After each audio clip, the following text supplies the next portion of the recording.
सूरत से जब निकला था तो मेरी मम्मी ने यही बोला था कि तो वापस तो आएगा ना, मतलब क्योंकि मैं बहुत टाइम से ऐसे ऐसे घूम रहा हूँ, ऐसा कुछ कर रहा हूँ। तो मालूम तो नहीं था, लेकिन अब सच में उसका बेटा वापस जा रहा है। पहली बात तो ये है। Thank you।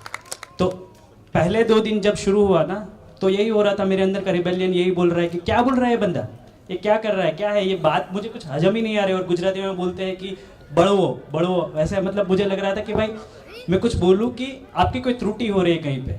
लेकिन फिर 2 दिन के बाद तीसरे चौथे दिन पता चला कि भाई त्रुटि तो मेरी हो रही थी, त्रुटि तो मेरी थी, जो धीरे धीरे करके ठीक हो रही थी।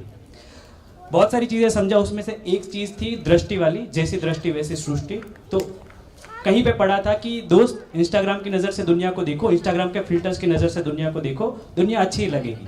तो अब पता चला कि वो भी एक फेक ही चीज़ है, कि दुनिया की नज़र से अगर देखना है, अगर आप इंस्टाग्राम की नज़र या कोई और नज़र से देख रहे हो, कोई भी चश्मा पहन के देख रहे हो, तो आपकी नज़र वैसी ही बनेगी जैसी आप बनाना चाहते हो, नहीं कि जैसा है। ठीक है, तो वो एक चीज़ समझ में आई कि आपको देखना, आप वही देखना है जो है। फिर एक बात है, किसी को जज करने की ऐसी कुछ बात है। एक स्टैंड अप कॉमेडियन ने एक बार बताया था कि कई बार हम ऐसा करते हैं कि 4 लोग क्या कहेंगे ये करके हम नहीं करते हैं, उसमें से तीसरा मैं हूँ, ऐसा, राइट। तो ऐसा लगता है कि हर बार हम किसी ना किसी को जज करते हैं। मैं भी कर रहा था। तो जब भी कोई बंदा यहाँ पे कमिट कर रहा है कुछ भी, कि भाई मैं डिसाइड करता हूँ, मैं कमिट करता हूँ, तो मैं हर बार जज कर रहा था कि यार ये माहौल में आके बोल रहा है, भाई ये सही नहीं है।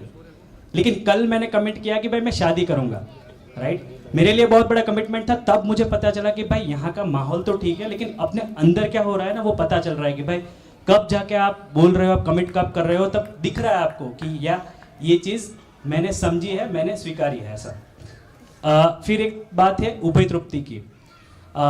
बिजनेसेस चलाते हैं तो कभी ना कहीं हम शोषण करते ही है। हम बोलते हैं कि भाई हम फॉरवर्ड थिंकिंग वाले हैं, हम सबका ध्यान रखते हैं, ब्ला ब्ला ब्ला, बट हम शोषण करते हैं इनडायरेक्टली।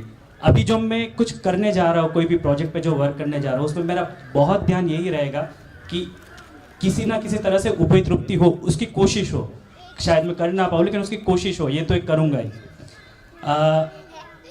और एक बात थी आखिरी में, कि एक पढ़ा था कहीं पे कि many people die at 25, they are just buried at 75। बताते ये है कि भाई 25 तक आप जीते हो, 25 तक ही आप जीते हो, और उसके बाद मर जाते हो, लेकिन आपको सिर्फ दफन 75 पे किया जाए। लेकिन यहाँ पे आके ये पता चला कि जब हमारी पहली क्राई होती है, हम जब पहली बार सांस लेते हो, तभी से हम जिंदा ही रहते हैं। तो बेसिकली हम तभी ही दफन हो गए होते हैं। हम सिर्फ बाद में तभी हम मर जाते हैं, लेकिन बाद में हम दफन होते हैं। अभी पता चला कि भाई जीना है पहली सांस से लेके आखिरी सांस तक, जिंदा नहीं रहना। बस, थैंक यू। और बहुत बहुत शुक्रिया सब लोगों ने जो मुझे कुछ ना कुछ किसी न किसी प्रश्न पूछे, कोई ना कोई बातें बताई, जिसमें कहीं ना कहीं मैं भी छुपा था। तो शुक्रिया उसके लिए।